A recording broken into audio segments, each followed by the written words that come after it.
Demorando muito. Vamos lá, gente. Bom dia. Demorou para entrar aqui, mas entrou. Então, vamos lá. A gente agora vai trabalhar com migrações, tá? A gente agora está no penúltimo assunto de população, onde a gente vai estudar os movimentos migratórios. E a primeira coisa que a gente vai estudar vai ser a parte da teoria migratória, tá? Então, deixa eu apresentar a tela, que a gente tem uns slides aí importantes para a gente ver. Então, vamos lá. Então, começando com essa apresentação aqui, tá? A gente tem uma teoria migratória. O que seria a teoria migratória? Os elementos que compõem um fluxo migratório e como a gente deve interpretá-los. Então, em todo fluxo migratório, a gente vai ter uma área de emigração, que é uma área de saída de população, e uma área de imigração, que é uma área de chegada de população, tá? Então, o movimento migratório ele está relacionado a uma mobilidade populacional. Então, a pessoa que sai de algum lugar, ela é um emigrante. A pessoa que chega em algum lugar é um imigrante, ok? Muita gente acha que essas duas palavras são usadas só para migrações internacionais. Não, você pode usar para qualquer fluxo migratório, tá? Dentro da área de emigração, você vai ter os fatores de repulsão. O que são os fatores de repulsão? São os fatores que explicam por que a pessoa tomou a decisão de sair daquele local. E você tem os fatores de atração, tá? Na área de imigração, que são os fatores que levaram a pessoa a decidir a migrar para um determinado local. Então, é importante a gente observar que, muitas vezes, os fatores de repulsão e atração, eles atuam juntos. E, às vezes, você vai ter a repulsão mais importante que a atração, e a atração mais importante que a repulsão, tá? Não há grandes questões sobre isso, mas a gente tem que sempre analisar as causas, né, mais importantes da repulsão e as causas mais importantes da atração. Mais tarde a gente vai ver uma lista dessas causas para cada fluxo migratório, tá? E uma última questão importante que a gente tem que tomar muito cuidado e dar muita atenção a isso são as políticas migratórias. Como os estados se comportam diante de fluxos migratórios, especialmente quando você tem políticas migratórias vinculadas a migrações internacionais, né? Onde essas políticas migratórias mais ganham força. Há políticas migratórias internas em país? Há. Por exemplo, o governo chinês, né, a ditadura na China, ela impõe certos limites a fluxos migratórios internos, tá? Então, a gente vai analisar nessas políticas migratórias, basicamente, dois grandes grupos de políticas migratórias. As políticas que vão estimular, as políticas de incentivo à migração, seja para sair, seja para entrar no país, e as políticas restritivas, né, as políticas que vão tentar coibir o processo migratório, tentar limitar ou até cessar o processo migratório, não só de saída de população, como de entrada de população, tá? Por exemplo, durante a Guerra Fria, muitos países socialistas, do bloco socialista, criavam políticas de impedimento das pessoas se retirarem do seu país, tá? Como há hoje também políticas migratórias nos países desenvolvidos de restrição, como a gente vai estudar com mais calma daqui a pouquinho, tá? Vamos lá, vamos para o próximo quadro. Outra questão importante que nos remete aí à questão da migração é a questão dos refugiados, tá? Refugiado não é migrante. Eu estou colocando esse tema aí para vocês porque as pessoas fazem muita confusão. Refugiado não é imigrante, tá? Refugiado é uma pessoa que está com a sua vida em risco no país que ela vive e ela precisa sair daquele país para que a sua integridade física seja respeitada, né? Para que a sua vida permaneça, ok?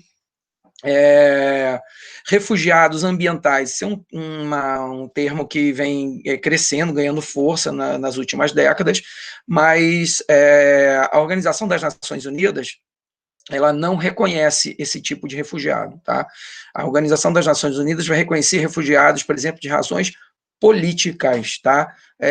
Uma ditadura que está colocando em risco uma parte da população, tentando gerar um processo de genocídio, por exemplo, um conflito interno no país, uma guerra civil. Então, você tem ali motivações políticas que podem estar colocando em risco a vida daquelas populações. Refugiados ambientais seriam pessoas que estão saindo de um país porque os impactos ambientais estão colocando a vida das pessoas em risco. Só que a Organização das Nações Unidas não reconhece isso. Aí você deve perguntar, Intemperado, por que você colocou isso aí para a gente? Porque isso tem aparecido em algumas provas, né? Em algumas provas isso tem aparecido. Eu já vi em provas como na UERJ essa discussão, em algumas provas do interior de São Paulo, as pessoas já fazendo alguma discussão sobre ser refugiados ambientais. Mas é simples, né? Seriam pessoas que têm a sua vida colocada em risco por razões de crescentes impactos ambientais, tá? Ou até de catástrofes naturais, ok? Deslocados internos. O que seriam deslocados internos? Os deslocados internos, eles teriam uma situação muito semelhante ao dos refugiados, só que essas pessoas não saíram do país, elas se deslocaram de uma parte do país para outra parte do país para se proteger. Tá, isso acontece muito em países africanos, no próprio Oriente Médio, onde as pessoas se deslocam para se resguardar de conflitos. Tá? Mas como elas não saíram do país, elas não são consideradas refugiados. A ONU, como é que a ONU trata esse assunto? Né? A ONU tem uma convenção de 51, onde ela oficializa a condição de refugiado, com o protocolo de 67, mas sempre dentro daquele conceito de refugiado do ponto de vista político. Tá? Então, eu coloquei um texto para vocês aí depois, vocês vão ler com calma, que eu vou deixar esses slides no Moodle. Tá? Eu colei e copiei do site das Nações Unidas, né, para você ter uma noção aí mais conceitual dos refugiados. Tá? Existe um órgão da ONU chamado Acnur, tá? Que é o Alto Comissariado das Nações Unidas para Refugiados, que é um dos órgãos hoje mais atuantes da ONU, porque o número de refugiados no mundo cresceu muito. E aqui nós temos o princípio do non-refoulement. O que é o princípio do non-refoulement? É o princípio de não devolver, de não colocar de volta a pessoa no país de origem. Né? A condição de refugiado é uma condição muito complexa, porque o refugiado ele tem medo de voltar, ele não pretende, na maior parte das vezes, retornar ao seu país, por razões óbvias, e os países são proibidos de obrigar essa pessoa a voltar para o país, ao seu país de origem. Isso significa o seguinte, que uma vez que aquela pessoa é reconhecida como refugiada, ela não pode ser devolvida, tá? Isso, na visão de alguns países, é um grande problema, né? Porque você passa a ter que conviver com os refugiados durante muito tempo, né? E, obviamente, isso significa custos, né? Não é à toa que a ONU, através da Acnur, tenha se esforçado tanto para garantir um mínimo de dignidade para os refugiados. Tá? Aqui é um quadro bem preocupante, mostrando como o número de refugiados cresceu no mundo nas últimas décadas. Tá? Então, tem o número de 2018, aí, 68 milhões de pessoas deslocadas à força do mundo, 40 milhões de deslocados internos, 25 milhões de refugiados, e 3 milhões ali em situação de solicitação de refúgio, né? Ou seja, pedindo para ser considerada um refugiado. Aqui é um quadro, né, um exemplo de alguns países onde o número de refugiados tem crescido bastante, né, o caso de Cuba, né, a ditadura, a Venezuela é o caso aí mais recente, o número de refugiados tem aumentado muito, para a Colômbia principalmente, e secundariamente para o Brasil. O caso da guerra civil na Síria, né, a Síria gerou uma quantidade assim, muito grande de refugiados, alguns milhões de refugiados, principalmente os países do Oriente Médio que receberam esses contingentes. A União Europeia tem ficado muito preocupada com o fluxo de refugiados da Síria, mas são os países do próprio mundo árabe que mais estão recebendo, mais estão acolhendo esses refugiados de origem síria. E alguns países na África, né, como Angola, né, que vive ali uma situação também de ditadura, a República Democrática do Congo, onde há uma série de conflitos, e outros países ali na África subsaariana, tá? onde é muito comum esse tipo de conflito. Como eu acabei de falar aí, os 15 conflitos que mais causaram deslocamento dos últimos 5 anos. Então, você vê que há uma concentração ali na África subsaariana, Oriente Médio, né? Mianmar, né? Onde a comunidade budista está massacrando a população de minoria muçulmana em Mianmar, né? Então, é um grande problema que tem se acentuado. Por exemplo, também estou destaque aqui para a Ucrânia, né? O conflito lá na Ucrânia, onde o governo russo anexou a península da Crimeia, né? Isso aumentou o fluxo de refugiados na região. Tá? E aqui na África subsaariana você tem conflitos étnicos, né, internos ali nos países, e também o crescimento de movimentos radicais islâmicos, como no caso da Nigéria, no norte da Nigéria, o caso da atuação do Boko Haram, e no Mali também, né, o Boko Haram também atua aqui no Mali com o seu discurso radical islâmico. Né. A Líbia aqui à beira de uma guerra civil, você tem aí uma situação também muito dramática, né. O Sudão, que passou por uma guerra civil, onde o Sudão do Sul é o país mais novo do continente africano.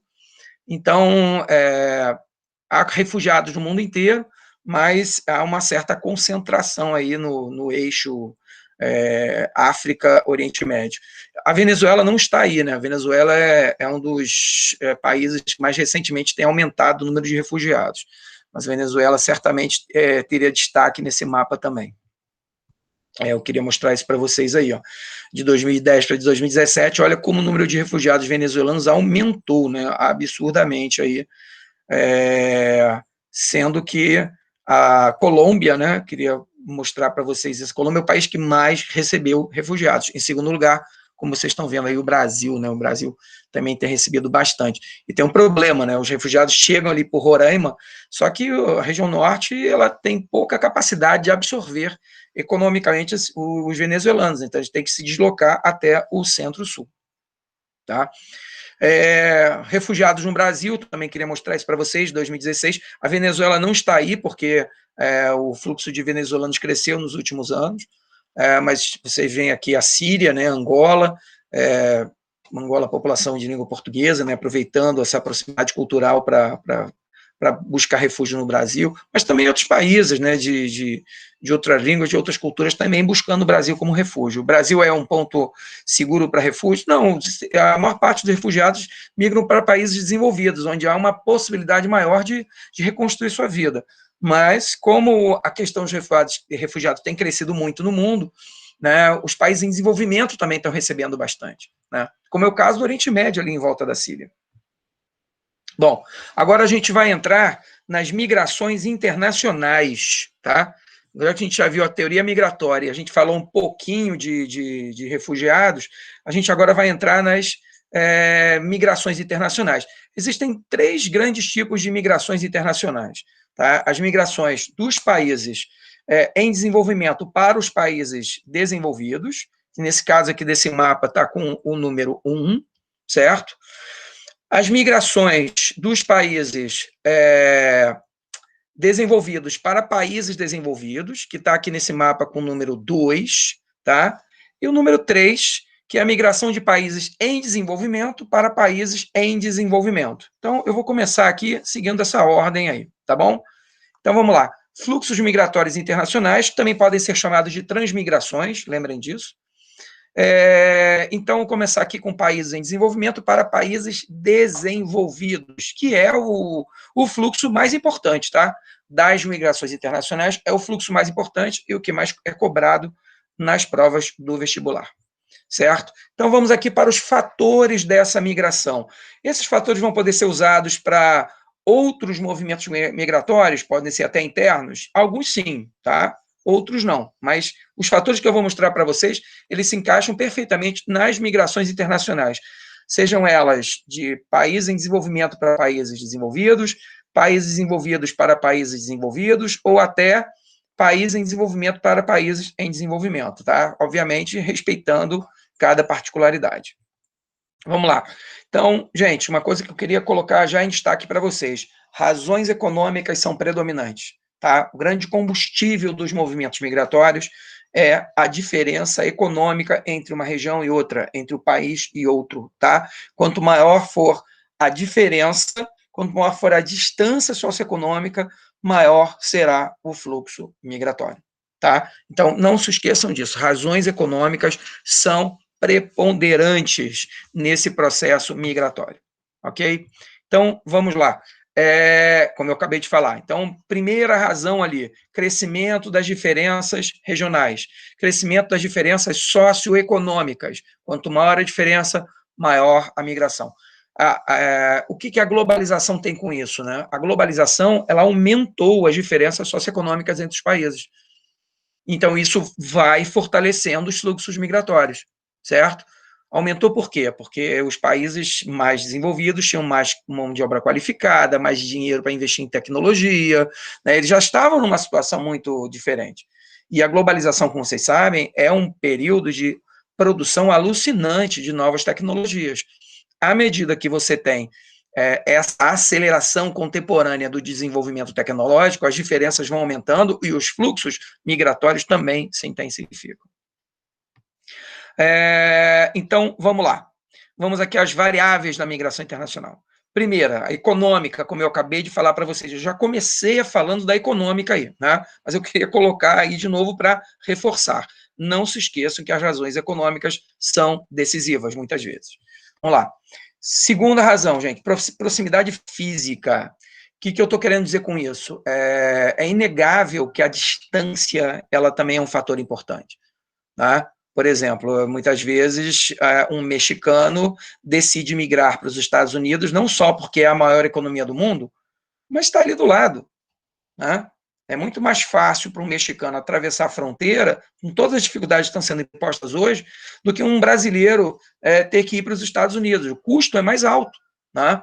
Então, a proximidade física é um fator importante. Você vê o caso lá da África, né? Muitos africanos preferem migrar para onde? Para a União Europeia, que está ali, só atravessa o Mar Mediterrâneo, né? Ou você faz um caminho contornando o Mediterrâneo, pelo Oriente Médio, você chega ali no leste europeu e depois na União Europeia mais rica, na parte mais rica. Então, proximidade física é um fator importante, né? Por exemplo, os coreanos do Sul, durante muito tempo, quando a Coreia do Sul ainda era um país muito pobre, migravam para o Japão, né? Nos anos 50 e 60. Proximidade física. Como, por exemplo, você vai encontrar muitos povos ali em volta da Austrália, no Sudeste Asiático, na Indochina, no sul da Ásia, migrando para a Austrália e para a Nova Zelândia. Proximidade física. Então, proximidade física é um fator que a gente não pode deixar de colocar na equação. Terceiro fator importante, a influência cultural, tá? A influência cultural é um fator muito importante, gente, porque, por exemplo, brasileiros, quando migram para a União Europeia, dão uma certa preferência a Portugal, porque conhecem a língua, né? Angolanos fazem a mesma coisa, moçambicanos também, né? Então, as populações de origem, de cultura lusófona, né? Populações de língua portuguesa, quando olham para a Europa e querem migrar para a Europa, Portugal é uma boa opção, porque você já conhece, você já tem conhecimento da língua, ok? Assim como, por exemplo, você teve também com países que foram colonizados pelos europeus ali na África. Por exemplo, você vai encontrar muitos argelinos que migraram para a França, porque a Argélia foi uma colônia francesa. Então, de certa maneira, a cultura francesa penetrou na cultura argelina, como você vai ver isso em Madagascar, né, de cultura francófona também, de influência francófona, como o Camerun, né, de influência francesa, a Nigéria, de influência inglesa, e assim vai. Tá? Então, a influência cultural é importante, até porque, até hoje, a influência cultural europeia na África é muito forte. Então, isso, obviamente, aproxima. Tá? Como a influência cultural americana é muito forte aqui na América Latina, por mais que a gente tenha sido colonizados pelos portugueses, pelos espanhóis na América Latina, a influência cultural americana também é muito forte hoje. Ela é recente, mas ela é muito forte. Tá? Então, não podemos esquecer dessa variável cultural aí, que é, muitas vezes, tão importante quanto a econômica, tá? Nesse caso aí. Vamos lá. Políticas migratórias, isso é uma coisa importante, né? Quando as políticas migratórias começam a ficar muito restritivas, muitas vezes você muda a tua decisão de migrar para um outro país, onde a política migratória está mais frágil, né? A política migratória restritiva está mais frágil ali, então é mais fácil você entrar naquele país. Assim como você também, por exemplo, você pode ter uma política migratória de estímulo. Então, as populações preferem migrar para aquele país porque há um estímulo à migração, né? Então, tem que se observar lá também as políticas migratórias, tá? Vamos lá. Quinta, redes de solidariedade. O que é isso, gente? Por exemplo, você já tem uma comunidade de brasileiros nos Estados Unidos. Você já tem uma comunidade de brasileiros em Portugal. Né? Quando você vai migrar, você já conhece pessoas lá que vão te ajudar a você se inserir no mercado de trabalho. Né?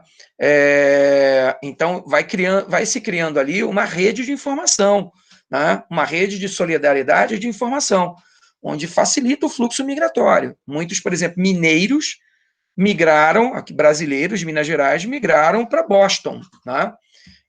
Migraram para Denver, no Colorado, para Boston, na costa leste. Então, você vai ver aí um fluxo migratório de Minas Gerais para Boston muito forte, porque se criou ali uma rede de solidariedade, tá? Mas é claro que outras questões também estão envolvidas, né? E a questão econômica é muito importante, né? Os Estados Unidos é o país mais dinâmico do ponto de vista da geração de emprego, da absorção de mão de obra, né? Do ponto de vista da facilidade maior de inserção no mercado de trabalho. Então, aí eu botei mais um mapinha para vocês, né, dos fluxos migratórios mais importantes do mundo, depois vocês deem uma olhada, mas a gente vai trabalhar com todos esses fluxos aí, tá bom? Aqui é o percentual de população imigrante na Europa, né? Vocês veem como a imigração na Europa tem sido um processo bem forte nas últimas décadas, e eu reafirmo aqui para vocês, né, que muitos desses países europeus, especialmente da Europa Norte-Ocidental, já estariam com população diminuindo se não fosse a entrada de imigrantes, tá? Os imigrantes estão se tornando ali um componente importante na pirâmide etária dessas populações, tá? Você tem uma ideia, nos Estados Unidos, acredita-se que em 2050, aproximadamente um terço da população americana será de origem latina, né? Um terço da população de origem latina, e mais ou menos 10% de origem asiática, tá? Então, você somar aí, é quase metade da população americana. Aqui, principais concentrações da comunidade brasileira em 2013, né? Então, para onde os brasileiros mais migram, né? Estados Unidos, Japão, Paraguai. Olha que coisa interessante. Eu vou pegar esses 4 aí: Estados Unidos, Japão, Paraguai e Portugal. Estados Unidos, você tem a questão econômica aí, né? Tem questão cultural? Tem, mas tem a questão econômica que é mais forte, né? Você tem o Japão ali, né? O Japão é um país rico, tem bom padrão de vida, mas por que o brasileiro atravessa o planeta para ir trabalhar no Japão? Vocês sabem que o Brasil recebeu um grande fluxo migratório de japoneses no início do século XX. Então, nós temos uma aproximação cultural com o Japão, né? E os brasileiros que migram para lá, que são conhecidos como decassegues, né? Decassegues, brasileiros de origem japonesa, são filhos, netos, bisnetos de japoneses, que migram para o Japão para trabalhar. Tem a questão da proximidade cultural, tá? Paraguai, olha que coisa interessante, já é de um país em desenvolvimento para um país em desenvolvimento, mas eu vou abordar já essa questão. Você tem aí a questão da proximidade física, né? E o Paraguai, como vocês já estudaram isso até em agricultura, o Paraguai tem ótimos solos de ótima fertilidade e terras baratas. Olha o fator econômico aí. Então, muita gente migrou para o Paraguai para trabalhar na produção de soja, né? Virar fazendeiro e produzir soja. E o caso de Portugal, aí, onde você tem a proximidade cultural importante, né? Que a gente não pode esquecer. Ok? Então, para a gente fechar esse assunto, a gente não pode esquecer de um detalhe muito importante, tá? São as políticas migratórias. Os países desenvolvidos, eles, do pós-guerra até a década de 70, eles tinham políticas de estímulo à migração de trabalhadores. Por quê? Primeiro porque tinha que ter gente ali para a reconstrução do pós-guerra.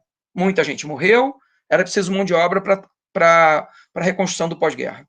Segundo, eles já começavam a vivenciar uma forte queda da taxa de natalidade.